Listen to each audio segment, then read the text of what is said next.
6절과 7절 말씀을 다시 좀 보겠습니다. 6절과 7절 다 같이 시작. 내게는 여호와의 영이 크게 임하리니 너도 그들과 함께 예언을 하고 변하여 새 사람이 되리라. 이 징조가 내게 임하거든 너는 기회를 따라 행하라. 하나님이 너와 함께 하시느니라. 아멘. 오늘 여기 말씀 속에 여호와의 영이 크게 임한다 하는 말씀과 또 7절에 너는 기회를 따라 행하라. 오늘 사무엘이 사울에게 한 말씀을 기억하면서 말씀을 좀 나누기를 원합니다. 기회, 우리들의 삶 속에 이 기회, 찬스는 사실은 여러 차례 있을 수 있습니다만은 그 기회를 잡는 자가 이 땅에서 성공할 수도 있고 또 기회를 놓치게 되면 평생 후회할 수밖에 없는 거죠. 지그지글러라는 사람이 이렇게 얘기합니다. 기회를 많이 포착을 하면 많은 열매를 맺을 것이다. 소홀히 하면 그 기회는 사라져버리고 만다. 자, 많은 사람들이 잘 살고 싶어 합니다. 많은 사람들이 성공하고 싶어 합니다. 근데 그들이 이렇게 푸념합니다. 나는 기회가 없어. 나는 왜 이렇게 지질이 궁상인지 몰라. 나는 이렇게 참 기회도 없이 사는지 몰라. 근데 사실은 모든 사람들에게 기회는 다 동일하게 임하게 되어집니다. 기회는 항상 있습니다. 기회는 항상 우리 곁에 있습니다. 어느 철학자가 말하기를 과거에도 없었고 앞으로도 없을 꼭 기회가 매일 하나씩 생긴다. 그러니까 매일같이 기회는 하나씩 생긴다는 거예요. 기회는 모든 사람이 똑같이 주어진다는 겁니다. 근데 그 기회를 어떻게 활용하느냐에 따라서 그 삶이 달라지는 겁니다. 제가 그림을 하나 보여드리겠습니다. 한번 그림 한번 좀 비춰주기를 바랍니다.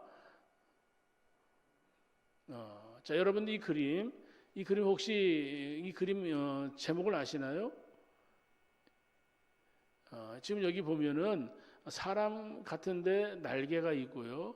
사람 같은데 발에 또 날개가 있습니다. 이 그림 제목이 뭐죠? 혹시 아시는 분?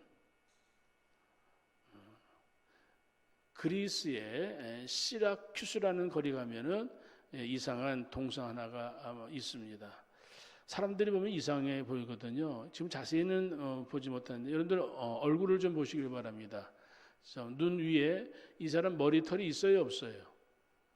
머리털이 있습니다. 그런데 그 뒤를 보니까 자세히 보면은 이 머리털인가 뭔가 했는데 머리털이 아니고 대머리입니다.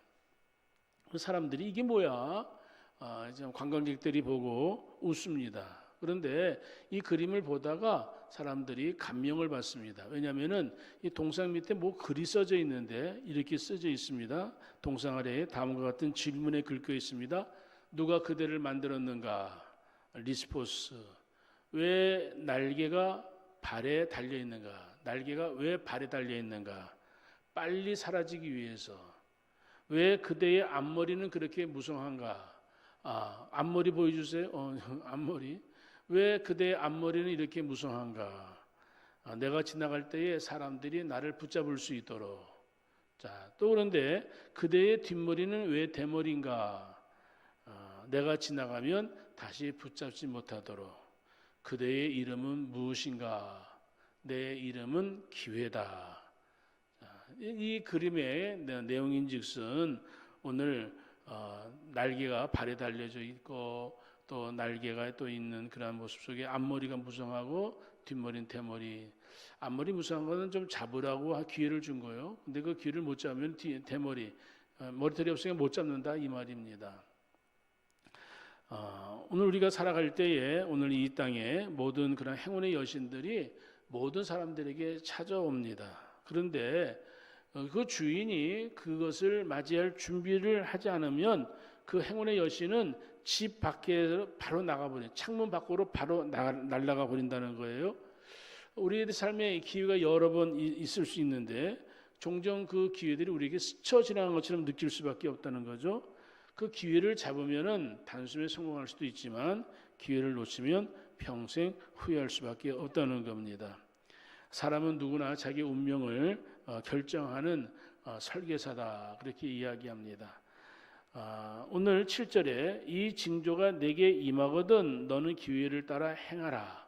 기회를 따라 행하라. 그 기회 어떤 창조적인 그러한 기회를 따라서 행하게 되어질 때에 오늘 그 기회를 창조적으로 창의적으로 그것을 잘 활용하고 선용하게 되어지면 성공할 수도 있다는 겁니다. 하나님께서 오늘도 우리에게 주시는 건 우리 모두에게 기회에 우리에게 모두 주어지는데 기회를 우리가 얼마든지 찾을 수 있는데 어떻게 잘 활용하느냐에 따라서 그 기회를 통하여서 우리들의 삶의 그 미래가 달라진다는 겁니다. 중요한 것은 때와 시기, 기회와 우연을 포착하고 움켜쥐는 데 있습니다. 그러니까 내가 그 기회를 잘 붙잡으면은 그 속에서 그 좋은 환경이든 좋지 못한 환경이든 그 기회 속에서 우리들은 모든 것들을 배울 수가 있습니다. 뭐 전화위복이란 말도 알잖아요. 상황 별로 좋지 않은데 오히려 그것 때문에 더 좋게 되어질 수도 있다는 것도 우리가 알 수가 있습니다. 사업을 하게 되어질 때에 기회를 포착하는 거 중요합니다. 지금 2021년 살아가는 때에 우리가 이 땅에서 어떻게 삶을 살아갈까 많은 그런 아이템과 많은 것들을 계획하고 준비를 많이 하지만 더 중요한 건 근본적으로 오늘 나라는 인생이 나라는 존재가 내가 믿는 하나님과 어떤 관계를 맺고 살아가는가 그 하나님께서 나에게 무엇을 지시하실 때 나는 그 하나님의 지시에 대해서 어떻게 순응할 것인가. 지난 한 주간 동안에 아브라함과 이삭과 야곱에 대한 말씀을 새벽에 나눴는데 하나님이 아브라함을 갈대 우르에서 부르셨죠. 오랜 세월 동안 그 아브라함은 그 아버지 대 데라 또 아버지 대 그 조상들이 그곳에서 기업을 이루고 살았는데 하나님이 어느 날 야 아브라함아 너 그거 살지 말고 내가 지시한 땅으로 가라. 그래서 아브라함이 하나님이 지시하는 그런 곳으로 인도함 받아 가게 되어집니다. 근데 성경에 보게 되어지면 아브라함은 어디로 갈 것인가 목표가 정확하게 갈 목표도 나와 있지 않습니다. 우리가 알기로는 가나안 땅이라고 얘기할 수 있지만은 갈대아 우르에서 가나안 땅까지 가는 데는 이게 쉬운 길이 아닙니다. 굉장히 먼 길인데 그 당시에 무슨 뭐 내비게이션이 있다든지 그 당시 뭐 특별히 자기가 혜택을 볼 수 있는 것이 아무것도 없는데 아브라함은 그저 하나님의 말씀에 따라 하나님의 부르심에 따라 이 아브라함은 그 길을 걸어가게 되어집니다. 하나님께서 그 수많은 사람들 가운데 아브라함을 만나주시고 아브라함 불러주셨다는 것 오늘 2021년 이 아침에 이 세상의 많은 사람들 가운데 하나님이 저와 여러분들을 불러주셔서 하나님의 부르심 받은 주의 백성들로 이 땅에서 믿음을 가지고 오늘 하나님 앞에 나와 예배드리는 이 시간에 오늘 성경에 나타난 그런 사람들 성경은 하나님에 대해서도 말씀하고 있지만은 오늘 성경에 나타난 사람들을 통하여 하나님은 우리들에게 또 말씀하기를 원하시는 것이 있다는 것을 생각하시고 성경에 소개된 오늘 특별히 사무엘상 10장에 사울이라는 한 사람을 여러분들 소개를 받으면서 이 사람이 어떠한 삶을 살았는가 하는 것들을 우리가 역사적인 것을 조명해 보면서 우리 자신들의 삶을 여기 잘 적용했으면 좋겠습니다. 여러분 그 당시 이 사무엘상 1장부터 나타나는 그 상황들 사석에 있는 이 말씀이지만은 후의 말씀이지만 이 사무엘상 이 시대에는 여러 가지로 정치적으로 혼란한 시대였습니다. 그래서 이스라엘 백성들이 사무엘에게 당시 선지자가 사무엘이 있는데 사무엘에게 왕을 좀 달라고 다른 주변 나라들은 왕이 모든 것을 정치하고 통치하는데 우리나라는 왕이 없더라 이 말이죠. 선지자 사무엘 당신이 있지만은 우리에게도 이 왕이라는 그러한 사람을 세워가지고 그 왕 중심으로 나라가 더 부강한 나라가 됐으면 좋겠다고. 블레셋이라는 나라도 그렇고 저 주변 나라도 다 왕인데 유독 우리나라만 왕이 없으니까 그 왕이 없다는 게 오늘 우리에게 약점이 되어가지고 이 나라가 이렇게 늘 불안하고 어수선한 거 아니냐 그렇게 이야기를 하게 되어질 때에 사무엘이 하나님 앞에 그 기도 백성들이 요구하는 것에 대해 기도를 하게 되어지고 하나님은 백성들의 요구를 들으셔서 이스라엘의 첫 번째 왕으로 사울을 세우게 되어집니다. 사울이라는 사람은 이스라엘의 초대 왕입니다. 우리나라 초대 대통령 이승만처럼 이 사울이 이스라엘의 초대 왕인데 이 사울이라는 사람, 이 사울의 왕으로 되어진 이 모든 것들 어떤 사람이었기 때문에 하나님께서 이 사울을 택하셨을까? 어떤 그러한 모습이 어떤 자격이기 때문에 하나님이 사울을 택했을까? 사울에 대한 것을 사무엘상 9장에 소개를 합니다. 사울이라는 사람은 어떤 사람이냐? 자, 9장 1절과 2절을 봅니다. 9장 1절과 2절 성경 말씀 보겠습니다. 다 같이 사무엘상 9장 1절 2절 시작. 베냐민 지파에 기스라 이름하는 유력한 사람이 있으니 이는 아비엘의 아들이요 스롤의 손자요 베오라스의 증손이요 아비아의 현손이며 베냐민 사람이더라. 기스에게 아들이 있으니 그의 이름은 사울이요 준수한 소년이라. 이스라엘 자손 중에 그보다 더 준수한 자가 없고 키는 모든 백성보다 어깨 이만큼 더 컸더라. 자, 사울이라는 사람 왕이 되기 전에 어떤 사람이었는가? 오늘 이 사울에 대해서 이야기합니다. 외모가 어떤 사람이다? 2절에 보니까 준수한 소년이다. 자, 그런데 이 사울이 준수한 소년이라고 소개되는데 9장 1절에 이 사울이 기스라 이름하는 유력한 사람의 아들로 나옵니다. 자, 아버지 기스라는 사람. 그런데 이 기스라는 사람은 어떤 사람이다? 그 당시에 그 지역에 유력한 사람이다. 유력한 사람이란 것은 한마디로 유지다 이 말이죠. 그 당시에 그 동네에서 힘이 있는 그런 권력이 있는 사람이라 그렇게 이야기하면은 쉬울 것 같아요. 재력도 있고 힘도 있고 유지인 이 사람. 그러니까 이 사울은 요새 말로 이야기하면은 흙수저가 아닌 금수저로 태어난 거다 이 말이죠. 부모님이 훌륭한 부모님이 돼서 이 사울이 이제 자라는 것을 보게 되어집니다. 자, 그런데 가정적으로도 배경이 좋을 뿐만 아니라 9장 2절에 보니까 이 사울에 대한 이야기, 사울은 준수한 소년이라. 자, 준수한 소년이다. 자, 준수하다는 말은 어떤 의미를 가지고 있을까? 이 말은 이 사울이 다른 사람들보다도 사람이 좀 괜찮은 사람이다. 참 훌륭한 사람이다. 그렇게 이해하면 좋을 것 같습니다. 흠잡을 데 없는 그러한 소년이다. 근데 이 어린 아이라고 얘기보다도 그냥 청년이라 생각하면 더 좋을 것 같습니다. 또 키도 훤칠하게 큰 사람이다. 여러분들 키 작은 사람 컴플렉스가 있는 사람들 혹시 결혼하더라도 나는 키가 작으니까 키 큰 사람하고 결혼해야지 그러한 컴플렉스 가진 사람들이 우리들 주변에 있잖아요.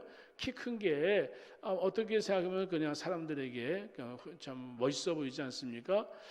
옷을 입어도 키 크면은 귀태가 나죠, 그렇죠? 그런데 하여튼 이 사울이라는 사람은 이렇게 준수한 소년으로 다른 사람들보다도 키가 모든 백성보다 어깨 이만큼 더 컸더라 이야기할 정도로 아주 훌륭한 그러한 청년이라 이야기할 수가 있습니다.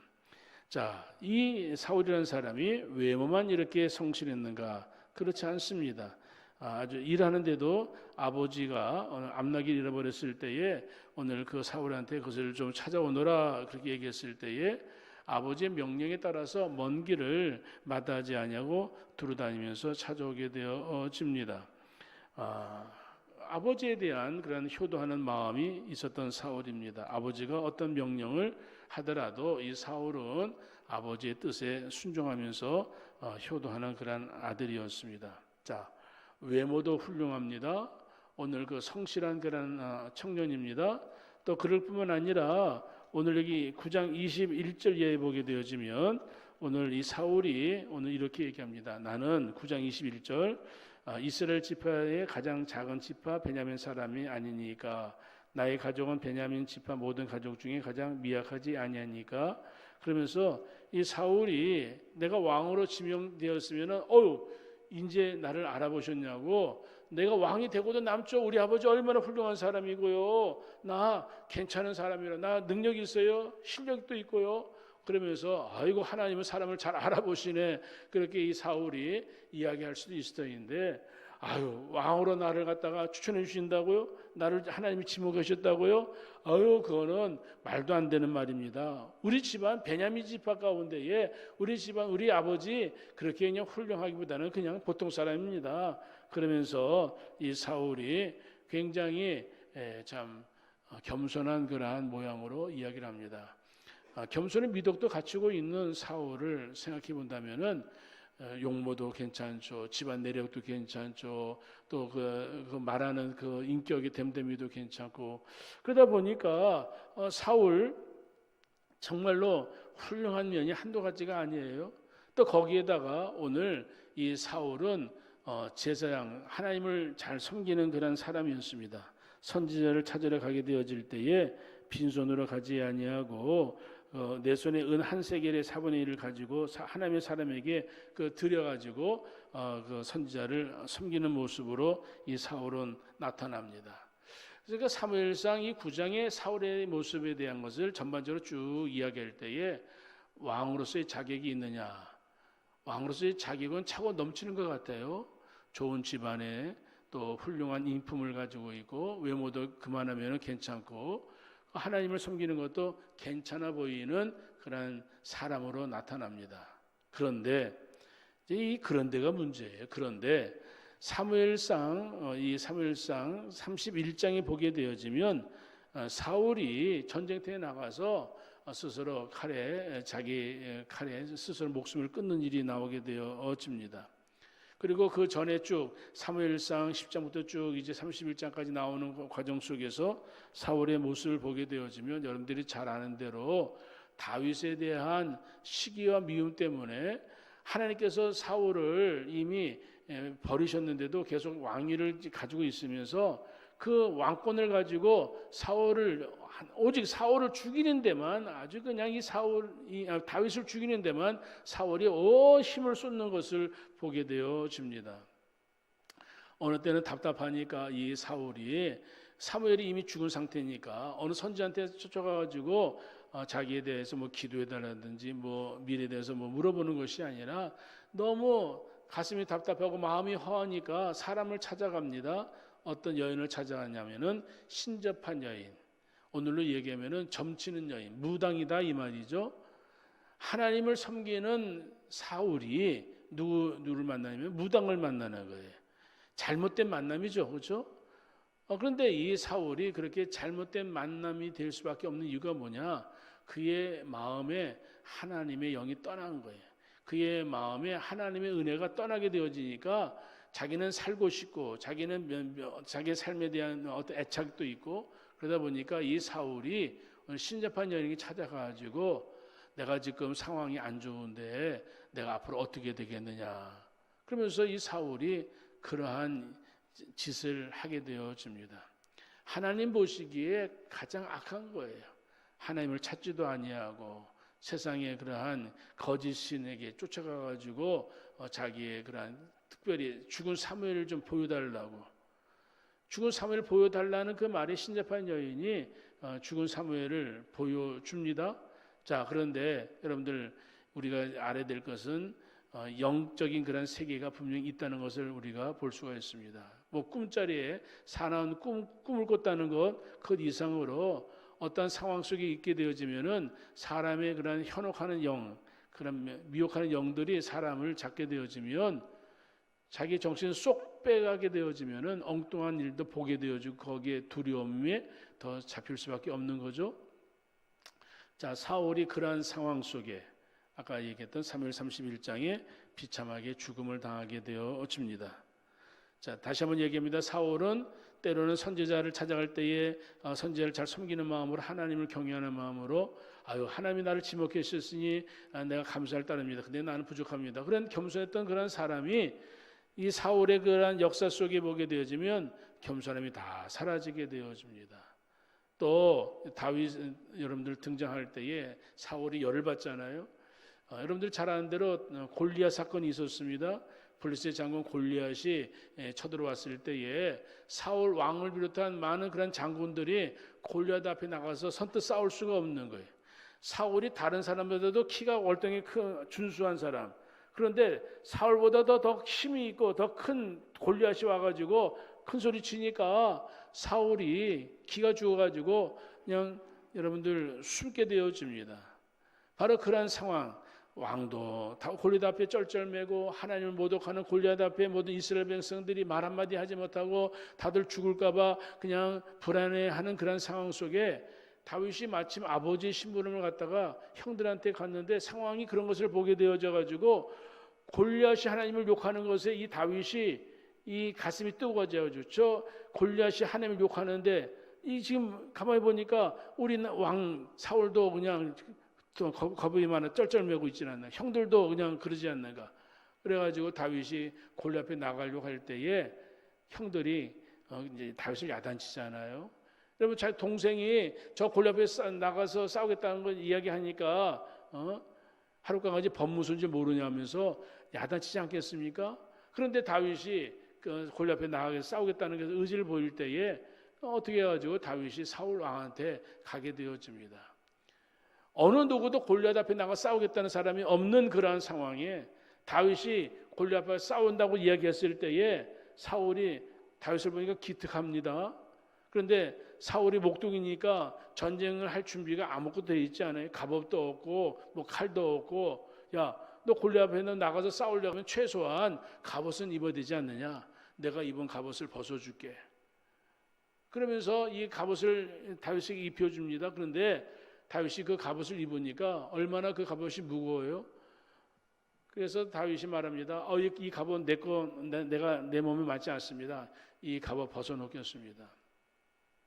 그 상황에서 가만히 생각해 보면은 참으로 이거는 말도 안 되는 얘기잖아요. 어린 다윗이 골리앗 앞에 나가 싸운다고 할 때에 왕이라면 골리앗 앞에 나가 싸우다가 전사를 할지언정, 죽을지언정 왕이 나가서 싸우는 게 그게 일반적이고 당연한 거 아니겠어요? 근데 왕은 숨어서 저 뒤에서 그냥 숨어 벌벌 떨고 있고 다윗에게 자기 갑옷을 벗어주는 사울의 모습. 이미 그 사울은 자기의 왕으로서의 권위 다 잃어버렸어요. 그 어른으로서의 그런 권위 다 잃어버렸어요. 다윗 앞에 믿음의 권위 다 잃어버렸어요. 하나님 찾지도 않습니다. 하나님의 은혜 가운데에 이 사울의 이스라엘 진영은 완전히 하나님의 영광이 떠난 상태예요. 이스라엘이 하나님의 영광이 떠난 거 여러분들 제가 지난주에 말씀을 드렸죠? 언제 떠났습니까? 여러분, 이미 엘리 시대에 하나님의 영광이 떠난 사건, 이가봇이라는 것 지난 말씀 들었잖아요. 엘리 대제사장. 그런데 엘리가 눈이 어두워서 말씀이 희귀하고 눈이 어두운 그런 시대에 여러분들 하나님이 사무엘을 불렀을 때 엘리는 그냥 집에서 잠이나 쳐자고 사무엘은 법궤 옆에서 그저 그 하나님의 그러한 등잔불을 꺼지지 않도록 늘 그렇게 있는 상태에서 여러분 엘리가 그렇게 영적으로 그 어두운 그런 상태에 있을 때에 그 이스라엘 백성들이 이미 여호와의 영광이 떠난 상태예요. 홈리와 비나하스 제사장이지만은 하나님 앞에 예배를 드리고도 하나님 없인 여기는 그러한 홈리와 비나하스 전쟁 때 나가 죽음을 당하죠. 거기에 여러분 법궤가 있었는데 블레셋과의 싸움에 나갔다가 법궤 빼앗기죠. 법궤 빼앗겼죠. 자신의 아들 두 아들 홈리 비나하스 죽었다는 이야기를 들었을 때 엘리가 그 소식을 듣고 의자에 앉아 있다가 뒤로 나자빠져가지고 이 목이 부러져서 이 엘리가 죽는 사건이 일어납니다. 그런 사건이 일어났을 때에 엘리의 며느리가 아기를 낳다가 그 남편이 죽었다는 이야기를 듣고 엘리가 죽었다는 이야기를 듣고 야 이스라엘은 여호와 영광이 떠났다 이가봇 그렇게 되어집니다. 하나님의 영광이 떠난 이스라엘, 하나님의 영광이 떠난 사울, 하나님의 영광이 떠난 그 사울의 모습, 신접한 여인을 찾아가고 그저 하나님이 아닌 그런 세상의 것에 눈이 어두워서 그저 거기 자기의 그 왕권에 그냥 눈이 어두워가지고 다윗을 그냥 죽이려는 다윗이 어떤 사람이에요? 사실은 사울의 사위잖아요. 이스라엘의 영웅이잖아요. 그러면 영웅을 대접해줘야 될 그 다윗을 죽이려고 하는 그런 모습들.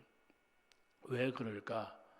자기 마음속에 탐욕, 자기 마음속에 욕구, 욕망, 자기가 내가 모든 것을 내가 하고 싶다는 그러한 생각이 들어가면은 이 사울은 망할 수밖에 없었던 거죠. 다시 한번 이야기합니다. 왜 이가봇, 왜 엘리 시대에 하나님의 영광이 떠났을까?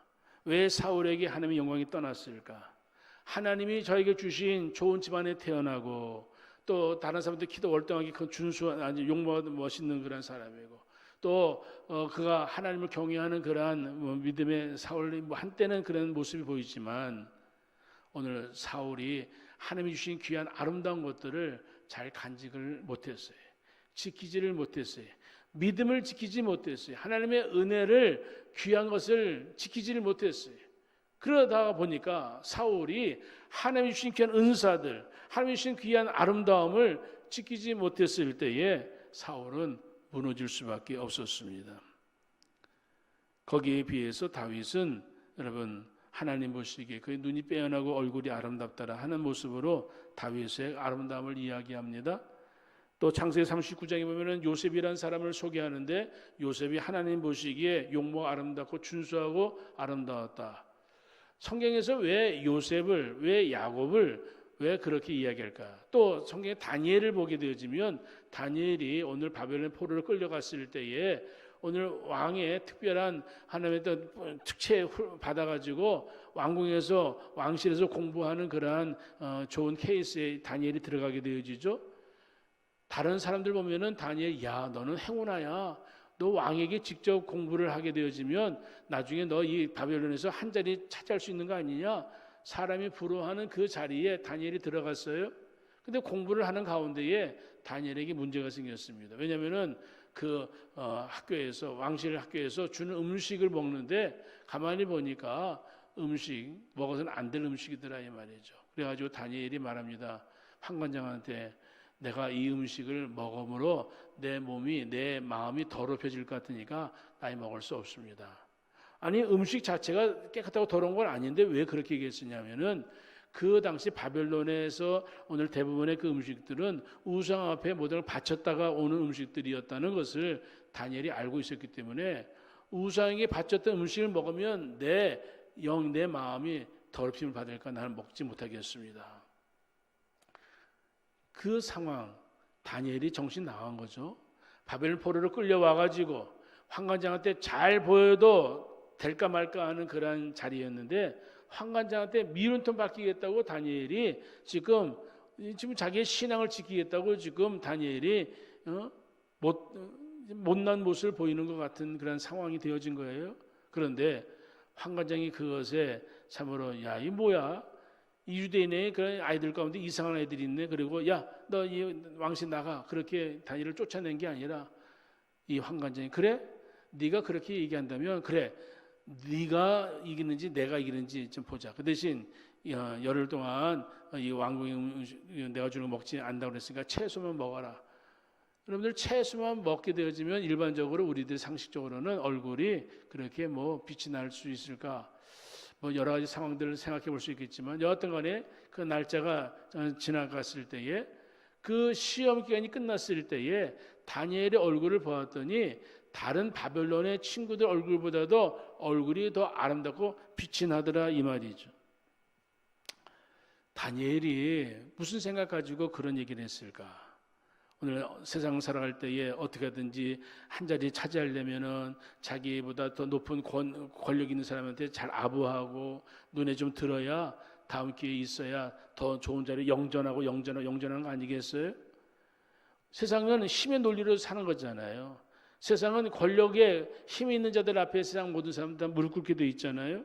그런데 오늘 다니엘은 자기의 소망은 오직 하나님께만 있는 거예요. 바벨론 포로로 끌려왔지만은 나는 하나님을 경외하는 사람으로 나는 산다. 요셉이 보디발 집에 노예로 자기도 알 수 없는 상황 속에 끌려왔지만은 요셉의 마음에는 하나님을 경외하는 마음이 변하지 않았어요. 상황에 따라서 변하지 않았다 이 말이죠. 보디발 집에서 살든지 바벨론에서 살든지 오늘 이 땅에서 오늘 살아갈 때에 오늘 믿음의 사람들 이 세상이 아무리 악한 세상이라 할지라도 환경에 따라서 내가 이 땅에서 살아남으려면은 이 세상 속에서 적당하게 이 타협도 하고 적당하게 저 사람들과 어울리고 적당하게 저 사람들의 눈에 밖에 안 나려면은 내가 모든 건 정신 바짝 차려야지. 그렇게 살아가는 사람들이 대부분이지만 오늘 믿음의 사람은 하나님의 사람은 어떠한 상황과 현실 속에서도 하나님을 섬기는 것 변함없이 주님만 섬기며 살아가더라 이 말입니다. 제가 어떠한 청년의 영성 일기를 보았어요. 그 친구의 영성 일기 그대로 읽어드리겠습니다. 세상의 것을 멀리하고 자기를 더럽히지 아니하면 그 모습을 보고 주변 사람들이나 나로 인하여 하나님을 알게 되고 하나님의 은혜와 긍휼을 얻게 해줄 줄 믿습니다. 그래서 세상의 것을 멀리해야 합니다. 여기까지는 좋아요. 여기까지는 좋아. 그런데 생각을 하는데 쉽지만은 않네. 하루 종일 일하고 공부하고 몸이 피곤해도 집에 가면 나는 컴퓨터 의자에 꼭 하루 한 번 앉는다. 컴퓨터를 켜고 졸린 눈으로 게임을 하다가 유튜브를 하다가 오늘도 피곤하니 자야지. 똑같이 매일매일 나는 늦게 잔다. 중독이다, 중독이다. 주일날 교회 다녀온 다음 날은 바로 자보려고 노력한다. 기도를 하고 집에 돌아가면 계속 나에게 말씀하시는 것 같다. 오늘은 말씀을 먹고 기도도 했으니까 오늘은 편안히 푹 자자. 그런데 머리에선 핸드폰을 켜고 머리에서는 오늘도 게임을 한다. 유튜브를 다시 본다. 계속 머리에서 이건 죄야? 이건 죄야? 죄 짓지 마. 이런 생각이 든다. 오늘은 뭐하노? 이 친구의 영성입니다. 오늘은 뭐하노?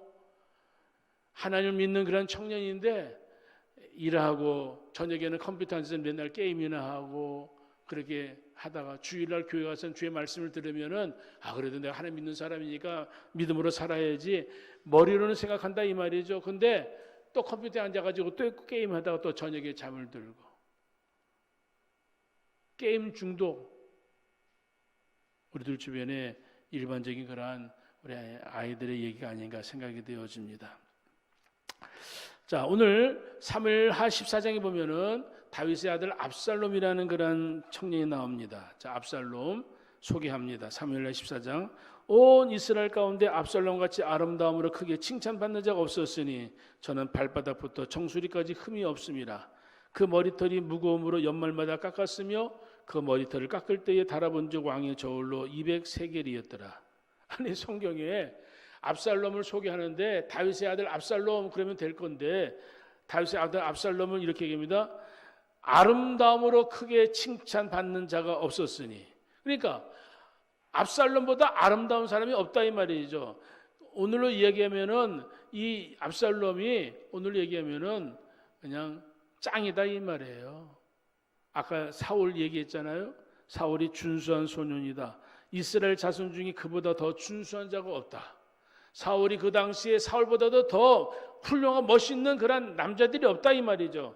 그러한 사울이었는데, 자 압살롬, 그럼 압살롬이었는데 어떻게 되어졌는가 좀 들어보시길 바랍니다. 발바닥부터 정수리까지 완벽하고 흠이 없었던, 그리고 머리털은 더욱 빛났던 압살롬, 축복받았죠. 태어날 때부터 이 압살롬은 완전히 그냥 다른 사람보다도 월충하게 예쁘고 잘생기고 뭐 그러한 사람으로 압살롬은 태어났습니다. 그런데 문제는 다윗의 아들들이 많이 있었는데 그 많은 아들들 가운데에 이 압살롬이 가장 악한 자다. 그렇게 성경은 이야기합니다. 가장 패악한 아들이다. 왜냐? 못된 심성으로 아버지의 마음을 아프게 한 사람으로 소개하고 있습니다. 아버지를 반역하고 스스로 왕이 되어져 가지고 날뛰다가 이 압살롬이 죽음을 당하게 되어집니다. 아버지 자리를 자기가 빼앗습니다. 아버지가 아들한테 양도한 게 아니라, 여러분 아버지 것을 빼앗으니까 잘 될 리가 있나요 없나요? 잘 될 리가 없습니다. 누가복음 15장의 탕자가 아버지의 재산을 빼앗다시피 받아가지고 유산을 받아가지고 먼 곳에서 살아가게 되어질 때에 그 둘째 아들이 잘 되었나요? 잘 될 리가 없습니다. 아버지를 무시하고 아버지를 거역하는 것은 하나님께 대한 죄입니다. 비록 잘생긴 외모, 비록 그저 그 흠이 없이 그 당시 가장 훌륭한 그런 아들로 소개하고 오늘 머리털 대단하게 숱도 많고 머리털이 아름다워가지고 멋있어 보이는, 매년 머리를 손질하는 그러한 그 무게가 왕실로 저울을 달아보니까 200세겔이다. 4.5kg, 머리털만 4.5kg 되는 그러한 아주 그냥 멋있는 머리털을 가진 것으로 압살롬을 이야기하고 있습니다. 그런데 여러분들, 이 멋있는 머리털이 압살롬에게 큰 악재가 될 줄 누가 알았겠습니까? 아버지를 반역하고 아버지를 대항해서 싸우다가 전쟁에 이 압살롬이 도망을 하게 되어집니다. 다윗의 신복을 맞추게 되어졌을 때에 압살롬이 도망을 하는데 옛날처럼 멋있는 말을 타고 도망하는 게 아니라 도망하는 게 너무 급하다 보니까 노새를 타고 이 압살롬이 도망을 하는데 상수리 나무 번성한 가지 아래를 지나게 되어질 때에 상수리 나무에 이 압살롬의 머리털이 걸리게 되어집니다. 머리털이 상수리 나무에 걸리게 되어지니까 노새는 그냥 도망가고 대롱대롱 압살롬이 그 나무에 메어 달려가지고 도망도 못 가고 있는 그런 상황에 저 요압 장군의 군대가 와가지고 그것을 보고 압살롬을 심장에 칼을 꽂게 되어집니다. 압살롬이 자신의 멋진 머리칼 때문에 죽음을 당하게 되어집니다. 여러분, 오늘 이 땅에 살아갈 때 외모, 단다 뭐 얼짱이다, 뭐 몸짱이다, 뭐 S라인이다, 그런 것에 많은 사람들이 관심을 갖습니다. 여러분, S라인, 성형, 우리나라 성형이 너무나 잘 되니까 일본에서 원정 오고 중국에서 원정 와서 성형하고 간다는 얘기 들으셨죠? 그리고 우리나라 그 많은 자매들이 얼굴을 한번 고치는 것 대부분 한 번쯤은 손봤다고 얘기해요. 성형 나라, S라인, 얼짱, 몸짱. 그런데 몸짱도 중요하고 얼짱도 중요하지만 그의 마음이 어떠하냐, 거기에 관심을 가져야 됩니다. 오늘 압살롬은 오늘 겉모양은 아름다웠지만 아버지의 것을 자리를 탐내고 아버지를 죽이려고 하는 압살롬. 여러분, 사울, 다윗이라는 그러한 자기의 사위고 하나님이 인정하시는 그러한 다윗, 사울이 죽이지 못해서 안달이에요.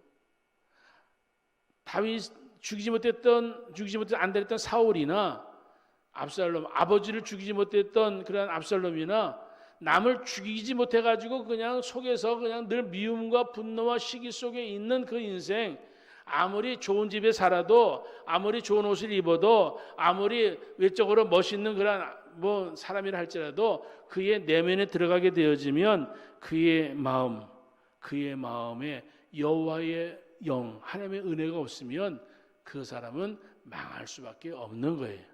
지금 망하지 않는다도 시간이 좀 지나면 망할 수밖에 없는 겁니다. 하나님은 외모도 중요시 여기지만 하나님은 외모를 보는 것이 아니라 나 여호와는 중심을 보느니라.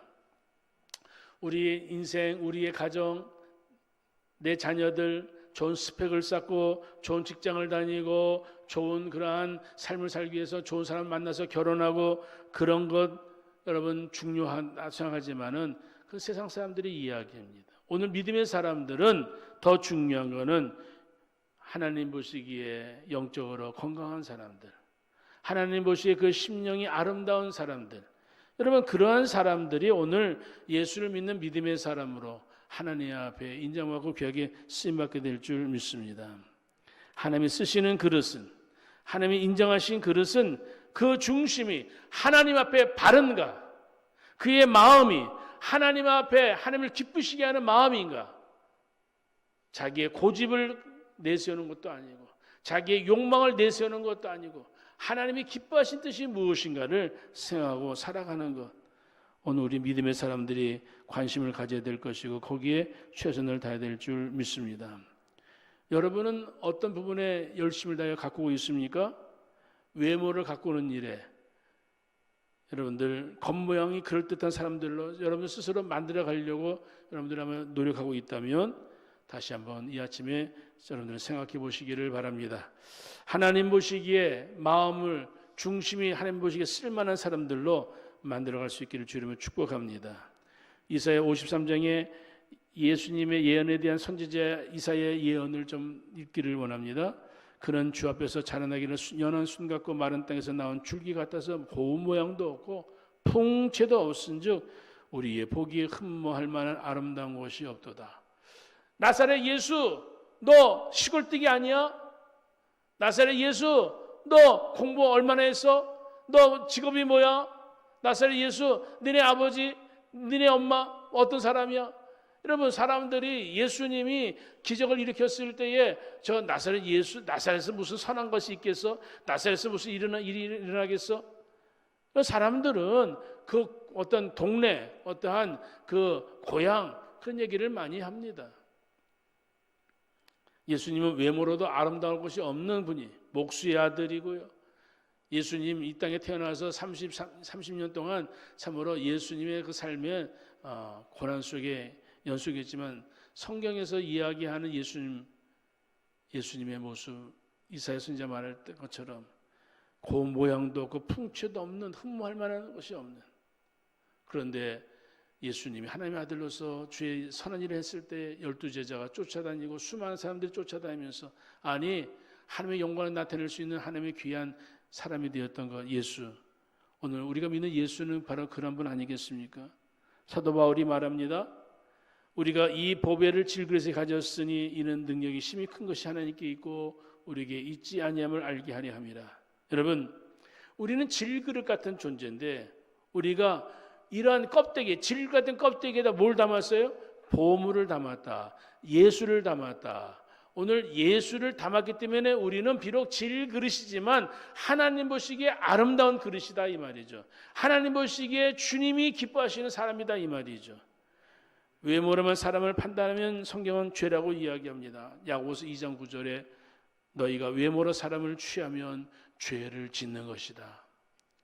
우리는 외모로 사람을 취할 때가 많이 있어요. 저 사람 보니까 멋있어, 저 사람 보니까 훌륭해, 저 사람 보니까 얼굴이 잘생겼어, 저 사람 보니까 보기만 해도 뭐 짜증나, 보기만 해도 기분 나빠. 그런 것도 우리가 너무 잘못된 삶이 아니겠어요? 고운 것도 거짓되고 아름다운 것도 헛되나 오직 여호와를 경외하는 사람은 칭찬을 받을 것이다. 잠언 31장의 말씀입니다. 압살롬은 외모에 신경을 쓰면서 매년 연말 되면은 머리를 단장하는 그러한 압살롬. 머리털은 단장했는지 모르지만 머릿속에는 꽝이다 이 말이에요. 머릿속에는 아름다운 것으로 가득 차지 않았다 이 말이죠. 머리털만 아름답지 머릿속에 아름답지 못한 것이 가득 차 있으면 그 인생은 쓰레기 같은 거죠. 마음을 깨끗하게 하고 건강하게 갖지 못하면은 악한 것이 들어올 수밖에 없습니다. 머릿속에 악한 생각이 가득 차 있으면 행동이, 말이 악한 생각으로 악한 말이 나올 수밖에 없는 겁니다. 부지 중에 말이 나오는 거죠. 내 마음에 어떤 마음을 품고 살아가는가, 부지 중에 내 생각, 내 마음을 이야기하게 되어지면 그게 우리의 삶을 비극으로 몰아가는 겁니다. 특별히 내가 누구한테 자랑할 것이 있으면 자랑하고 조심하시기를 바랍니다. 압살롬 머리털 자랑하다가 망했잖아요. 내가 잘하는 부분이 있으면 그것 때문에 우쭐하다가, 그것 때문에 교만하다가, 그것 때문에 거만하다가 여러분 넘어질 수밖에 없는 겁니다. 너무 잘생긴 것 때문에 압살롬은 망했다고 생각해 본다면 여러분 조심해야 되겠죠? 오늘 우리가 사는 이 세상에 외모에 신경을 씁니다. 저와 여러분들은 외모에 신경을 쓰는, 사실은 외모는 몇 시간만 투자하면 외모는 바뀝니다. 그러나 내면은 몇 시간 해가지고 우리의 내면이 바뀌는 거 아니에요. 오랜 시간 동안 흘러야 오늘 우리들의 모습이, 우리들의 삶이 바뀌는 거예요.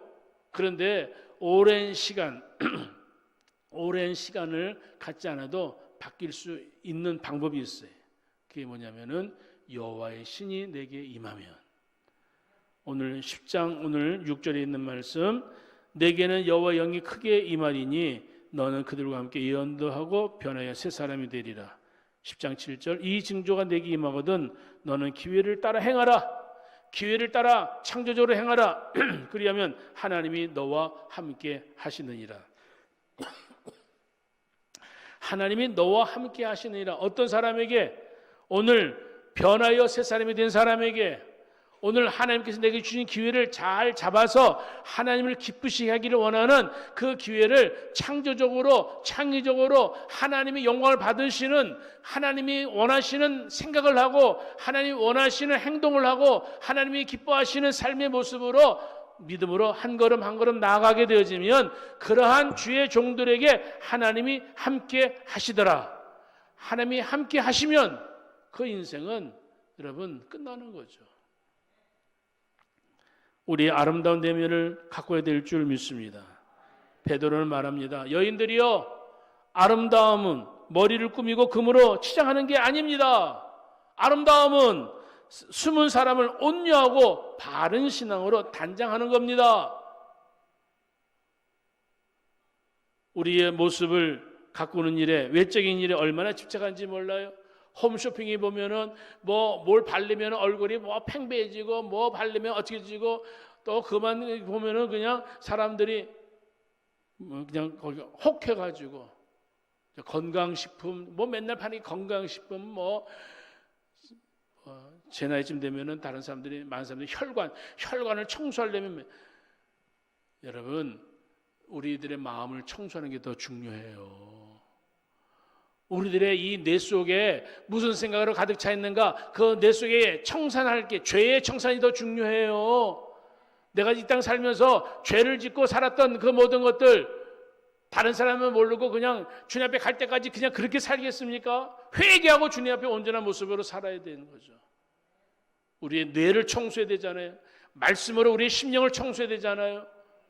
세상 사람들은 혈관 청소하고 몸 다이어트 하는데 우리에게 중요한 거는 우리의 심령을 하나님 보시기에 아름다운 하나님의 말씀을 은혜로 채워지게 되어지면 하나님이 함께하고 싶어가지고 하나님이 야 너의 아름다움 내가 너와 함께하마 할렐루야 하나님이 함께하고 싶은 사람들 되시기를 바랍니다. 요셉이 보디발 집에 있었지만은 보디발에게 함께하신 게 아니라 요셉에게 함께하셨습니다. 야곱이라는 사람이 라반의 집에 혀를 단신으로 도망을 갔지만은 하나님은 라반에게 함께하신 것이 아니라 몸뚱아리 하나 가지고 간 야곱에게 함께하셔가지고 야곱 때문에 라반이 이렇게 합니다. 야 야곱아 네가 오기 전에는 우리 집안이 별로 잘 살지 않았는데 네가 옴으로 인해 가지고 우리 집안이 잘 됐네. 너는 복의 근원이네. 너 때문에 내가 복을 받았네. 라반이 그렇게까지 야곱에게 얘기했다니까요. 너 때문에 내가 복을 받았네. 여러분 여러분들이 있는 직장에서 여러분들 때문에 직장이 잘 됐다는 이야기를 들으죠. 아멘. 여러분들이 있는 삶의 현장에 여러분들 때문에 기뻐하고 좋은 일들이 많이 일어나기를 주 이름으로 축복합니다.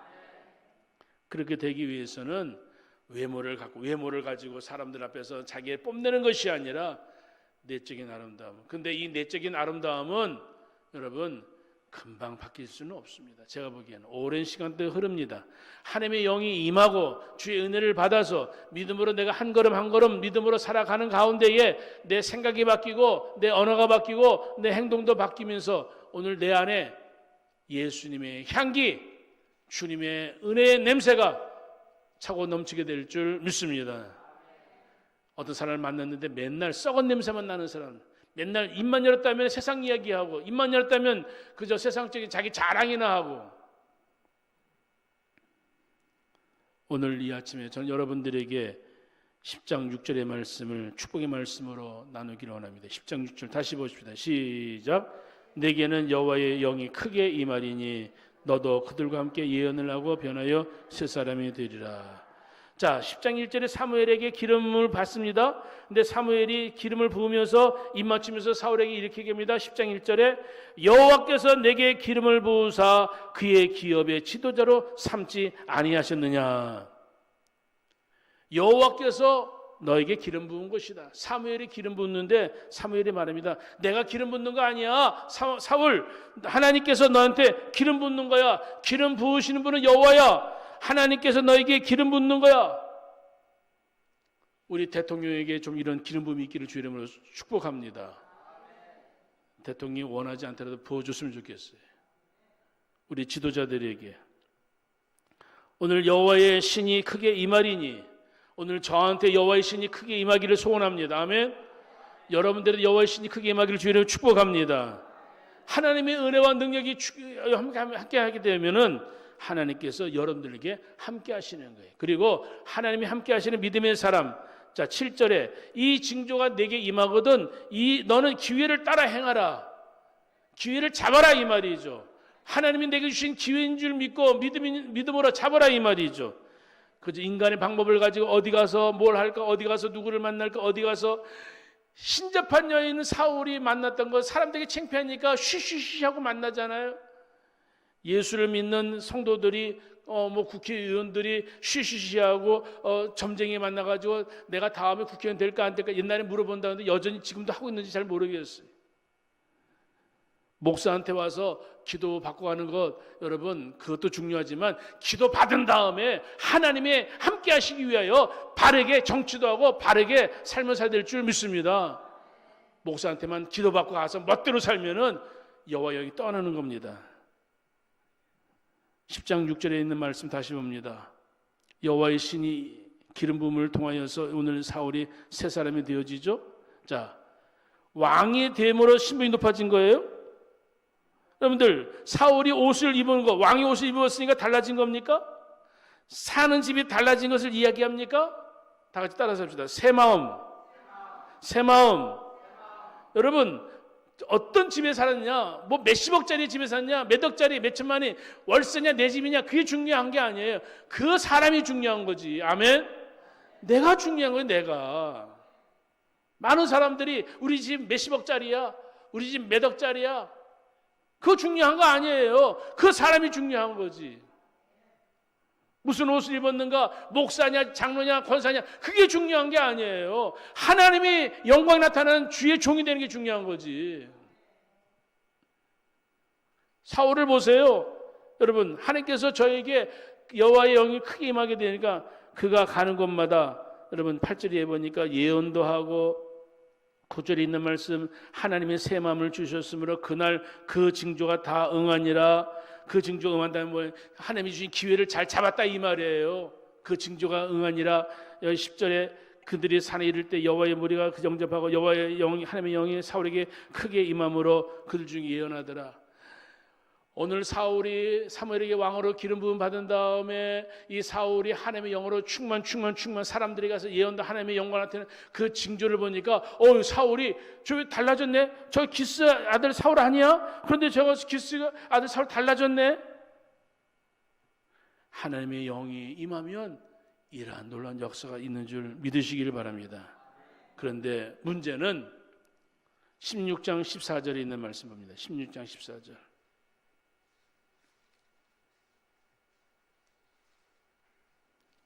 16장 14절 다 같이 시작. 여호와의 영이 사울에게서 떠나고 여호와께서 부리시는 악령이 그를 번뇌하게 하신지라. 자, 이 말씀이 언제 나왔냐면은 다윗이 16장 12절 13절에 사무엘이 다윗에게 기름 부음을 받은 다음에 이날 이후로 다윗은 16장 13절에 여호와 영이 크게 감동되니라. 다윗이 기름 부음 받음으로 여호와 영이 크게 감동되어졌습니다. 그런데 16장 14절에 보니까 사울에게는 여호와 영이 떠났습니다. 여호와 영이 떠난 것이 끝났습니까? 성경 자세히 봅시다. 여호와 영이 떠난 다음에 여호와께서 부리시는 뭐가? 악령이 그를 번뇌게 한. 삶의 갈등과 번뇌가 많으면은 그의 마음은 성령의 역사가 아니에요. 부활하신 예수님이 제자들에게 나타나서 얘들아 평안해라. 하나님의 은혜가 평안하며 마음의 평안을 이루게 되어지는, 주님의 평안이 내게 임하게 되어지면 내게 어떤 일이 일어난다 할지라도 우리는 그 일 때문에 잠깐은 갈등할 수 있고 잠깐은 여러 생각할 수도 있겠지만은 금방 평안을 되찾게 되어진 줄 믿습니다. 왜냐? 그의 마음에 하나님이 역사하시기 때문에, 성령이 지배하기 때문에. 여호와의 신이 떠나면 사울이 번뇌케 되어졌다. 그러나 여호와의 신이 함께하면, 하나님의 영이 크게 함께하면 그 사람 기회를 사서 하나님께서 원하시는 성령 충만한 삶에, 하나님께서 기뻐하는 삶의 열매를 풍성히 거두며 살게 되어진 줄 믿습니다. 사랑하는 여러분, 사울에게서는 신이 떠났습니다. 다윗에게는 여호와의 신이 크게 임하였습니다. 여호와의 신이 크게 임하니까 오늘 다윗은 하나님 앞에 아름다운 사람으로, 하나님 앞에 인정받는 사람으로 살게 되어집니다. 사랑하는 성도 여러분, 여호와의 신이 크게 임함으로 하나님이 보시기에 아름다운 사람들 되시기를 바랍니다. 하나님께서 함께 하시는 사람들 되시기를 원합니다. 하나님이 함께 하신다면 내가 오늘도 주님이 주신 은혜를 가지고, 은사를 가지고 내 인생을 아름답게 하나님이 기뻐하시는 것으로 꾸미고, 하나님이 기뻐하시는 것으로 믿어 생각을 하고 하나님이 기뻐하시는 삶의 행동을 하게 되어지면, 그러한 그 기회를 사서 하나님이 내게 주신 그 기회를 붙잡고 이 기회에 하나님의 영광을 드러내리라. 하나님이 기뻐하신 일에 내 시간도 쓰고 물질도 쓰고 내 삶을 주님을 위해 쓰리라. 하나님을 위하여 생각만 한 것이 아니라 행동으로 옮기게 되어지면 그 사건들이 하나님의 생명책에 기록이 되어지는 것이고 하나님께서 그것을 인정하시게 되어질 때에 믿음으로 심는 그 모든 것들이 하나님은 때가 되어지면 30배, 60배, 100배 열매를 거두게 하실 줄 믿습니다. 내 때에 거두는 거 아니에요. 하나님 원하시는 때에. 사랑하는 성도 여러분, 하나님의 신에 크게 감동되시고 믿음의 용기를 가지시고 멋진 인생들을 살아갈 수 있기를 주 이름으로 축복합니다. 꾸준히 가꾸시기를 바랍니다. 빼앗기지 않기를 주 이름으로 축복합니다. 하나님의 마음의 그 여러분들의 삶이 여러분들 앞에 인정받는 성도들 다 되시기를 바랍니다. 사울의 말로는 비폐해졌습니다. 왜? 하나님을 찾지 아니하니까 신접한 여인을 찾다 보니까 비폐해집니다. 악령이 가득하게 되어지면 엉뚱한 일을 엉뚱한 대로 계속하게 되어지는 거예요. 그러나 하나님이 저를 긍휼히 여기시면 저의 가던 발걸음 멈추고 뒤돌아서서 하나님께 돌아온 역사도 있을 줄 믿습니다. 사랑하는 성도 여러분, 오늘 하나님께서 우리에게 주시는 중요한 말씀이 있습니다. 하나님은 우리를 사용하기를 원하실 때에 새 사람을 만들어 사용하기를 원하십니다. 사람들이 보기에 괜찮은 사람이야 그 정도가 아니라 본질적으로 하나님의 영에 붙잡힘 받아서 하나님이 기뻐하시는 사람으로 하나님은 저들을 사용하기를 원하십니다. 예수님의 제자 베드로는 3번씩이나 부인했지만 주님은 저를 고쳐셔서 네가 나를 사랑하느냐? 네가 나를 사랑하느냐? 네가 나를 사랑하느냐? 3번씩이나 물으신 예수님, 그 주님의 물으심에 베드로는 꼬꾸라질 수밖에 없었죠. 꼬꾸라진 것이 끝난 것이 아니라 마가다락방에 모여서 열심을 다하여 기도하는 베드로에게 하나님께서 그 심령에 주의 영으로 충만히 채워주신 줄 믿습니다. 하나님 앞에 오늘도 믿음으로 살기를 원하는 저와 여러분들, 사랑하는 성도 여러분, 하나님은 우리들에게 늘 기회를 주십니다. 내가 보기에 어떤 기회, 내가 보기에 내 생각에 여러분들 모든 걸 다 완벽하게 준비하고 시작이 되어지는가? 그렇지 않습니다. 믿음을 가진 사람들, 하나님은 창조의 역사를 만들기를 원하시고 믿음을 가지고 나아가게 되어질 때에 기적 같은 일들이 믿음을 가진 사람을 통하여 일어나게 되는 줄 믿습니다. 여러분들에게 지금 하나님은 어떤 기회를 주시고 계실까요? 젊음의 기회도 감사한 일이죠. 또 지금 살아있는 이 시간도 우리에게 주신 삶의 기회인 줄 믿습니다. 살아있을 때에, 내가 젊을 때에, 한시라도 젊을 때 더 빨리 깨달아지고 빨리 내가 주님의 은혜를 받아서 다윗처럼 준수한 소년일 때에 하나님 앞에 능력을 받아서 쭉 주님의 영광을 나타내게 되어진다면 그 인생은 하나님의 큰 역사를 이룰 수 있는 인생이 되어진 줄 믿습니다. 이 아침에 여러분들을 초대하기를 원합니다. 여러분 마음을 주님 앞에 내어놓으시고 주님을 마음에 모시기를 주 이름으로 축복합니다. 여러분들의 마음에 예수님 모시고 믿음으로 살게 되어진다면 하나님은 여러분의 삶의 현장에 어떤 환경과 조건이 있다 할지라도 하나님이 크게 주의 영이 크게 임하시면 여러분들의 삶의 현장에 주님의 놀라운 믿음의 역사를 기적 같은 일들이 일어나게 될 줄 믿습니다. 여러분들의 삶의 기회, 여러분들 소홀히 여기지 마시고 헛되게 사용하지 마시고 내가 살아있을 때 내 자리에서 주님 바라보시고 주님 내게 은혜를 주시옵소서, 주님 내게 주의 영이 내게 충만케 하여 주옵소서. 하나님이 내 안에, 주님이 내 안에 함께 하실 때에 주님의 은혜 가운데 많은 믿음의 열매, 축복의 열매를 거두게 될 줄 믿습니다. 우리의 삶의 기회를 하나님이 주신 지혜와 믿음을 창조적으로 잘 활용해서 하나님의 영광을 돌릴 수 있는 복된 인생들이 되시기를 주 이름으로 축복합니다. 기도하겠습니다.